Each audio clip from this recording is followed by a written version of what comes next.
Dito na muna ako sa lilim. Ayun yung si Kwano Negra. Hindi niya na alam kung anong ipapastol niya, yung aso namin. Yun siya, oh. Palapit na naman siya dito sa kabila. Galing siya sa kabila.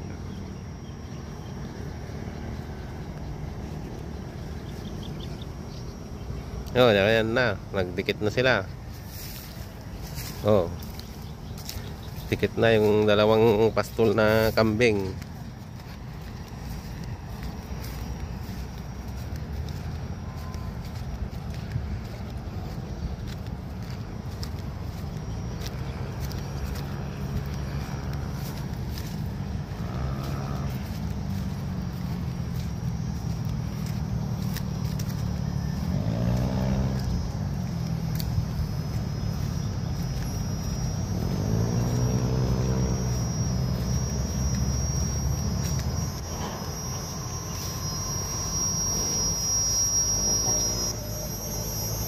Ito muna tayo sa may solar, mainit.